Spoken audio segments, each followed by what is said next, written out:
All righty, week one, here we are. I think we've been itching to go, and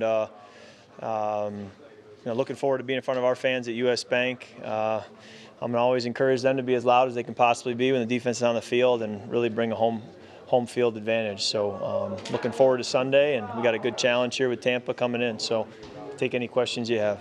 Last year, Kirk, you guys played a great game in the opener at home with the new coaching staff. What do you remember about that, and do you take anything from that? Was there anything that happened that you guys, really exploded on both sides of the ball? It was a fast start. It was a very clean game, and it surprised me a little bit, being that we hadn't played in the preseason and it was a new staff, and so it was a great way to start the season. And we set a high bar. We gotta try to match that again on Sunday. Kirk, you've talked a lot about just the level of comfort in the offense year two under Kevin. Where do you think that'll show up most on game day?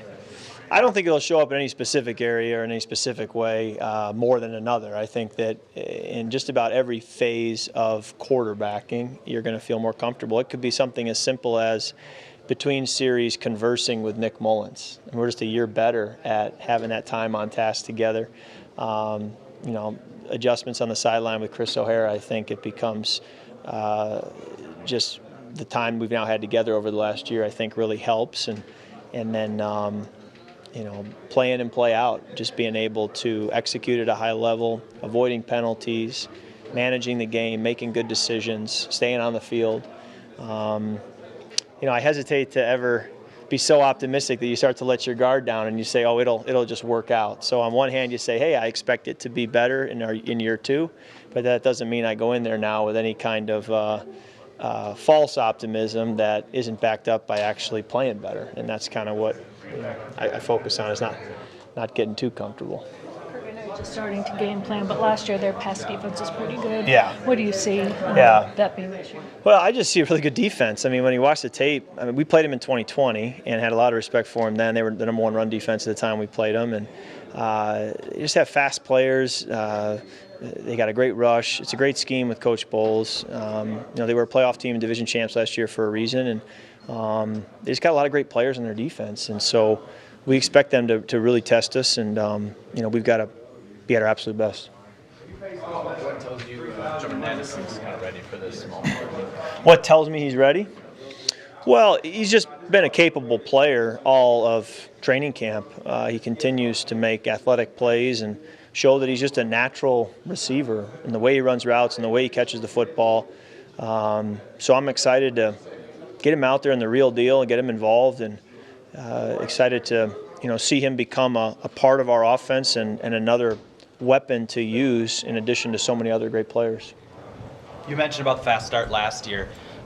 Something you guys were doing quite a bit, scoring early in the games. How does that help kind of set the tone, especially early in the season with an offense that hasn't been out there playing in the preseason? I think it's a great way to start any game when you can get out fast, and your week of preparation sort of gets validated when you go out there and you start fast, and yet it's such a long game after that. I think of the playoff game last year, we went right down the field and scored, and yet we were walking off the field after 4 quarters with a loss. So you certainly want to start fast, but you also have to finish strong. And if you have to pick one or the other, you're going to always, want to finish with a win and finish strong. So, but it definitely allows everybody to exhale a little bit, feeling like, you're ready to go and you came ready to go, and hopefully we can start fast on Sunday. Kirk, now that you're sort of in regular season mode here, to what extent are you thinking about or compartmentalizing, the fact that every week, whatever happens could potentially impact what happens to you in March? Well, I think that's been my whole life in this league, and I view that in training camp too. Like when I go out there, I view it as like I'm only as good as my last pass, my last practice. So it's sort of been life for me. And I would even go back to college, like in quarterback competitions with Nick Foles, and you basically felt like you're going out there every day and putting your job on the line, and that's quarterbacking. So I've been doing it for 16 years. This will be my 17th. I think when I was at Holland Christian, my job was pretty safe, so I didn't really feel that. I would go out there and I'm like, I could have a bad practice today. It really isn't going to affect much of anything. But for the last 16 years, this being my 17th, that's kind of the life you live. And I think when you take that seriously, it lends itself to having success more days than not. So I've also believed, going back to when I was being recruited in high school, I was asked a similar question. This is your senior year. Every pass could be a referendum on whether or not you're going to get a college scholarship. I would say if we win football games, everything else will take care of itself. So let's just focus on doing what we need to do to win. And there really won't be much else to think or be concerned about if we're winning football games. At this point in your career, do you think you should be playing for your job? I don't think it's mine to say. I will say, I remember when a quarterback was drafted high in New England and Tom was the starter, and Tom made the point, there is no entitlement in the NFL. And if there is entitlement in the NFL, that organization is probably doing it wrong. So I think it's healthy when players need to go out every day and nobody's entitled to anything. I think that's a healthy way to run an organization. So it's going to bring out the best in all of us. And if it ever isn't that way here, I would be the first one to complain and say, hey, I sense some entitlement. So let's change that. The older you get, handling that stress and that pressure, does it get easier or does it get harder? It's a good question. I wouldn't say it gets harder. I think that it's very important for me to just stay in the present, embrace the process, and enjoy fighting to win even more than just chasing the win. And kind of enjoy the challenge. And when you enjoy the challenge, then through the ups and downs that are inevitable of an NFL season or of an NFL career, you're able to sort of enjoy every day, cherish every day, and get better every day. So my perspective will be to just enjoy the fight, enjoy the challenge that it is every week. And I think I'm wired in a way to be able to do that. So that's just what I want to lean into. Is there no more Mustache Monday? Clean up a little bit.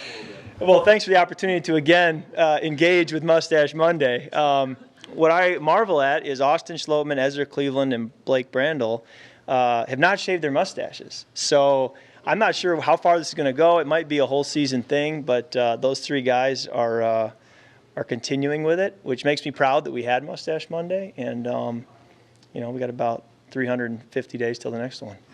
Kirk, you said 16 or 17 years in. I imagine it still never gets old. Week one, right? Running out the tunnel. And that doesn't ever get old, does it? No, that definitely is and even going back to high school, that first game is just different because it's been so long since you were actually in an environment with that much juice and going full speed and live bullets and no red jersey. And so I think the fans feel that too, and there's that extra energy as well. And so I remember last year, just the way we started, the way our defense played, our fans were in it the whole game, and we've got to create a similar environment this Sunday. But I remember when I was a rookie, Rex Grossman made the comment that, there's certain games that are different. Playoffs, maybe playing on a holiday like Thanksgiving, and then week one, kickoff weekend, he said, always is treated very much like the other biggest games you'll play in. And this is from a guy who had played in the Super Bowl. So he made it clear my first year that week one's just a different animal. At this point in your career, how often do you see a coordinator throw something at you, a coverage or whatever, you say, man, I haven't seen that before? Yeah, I think it's happening in this league every year where defenses evolve.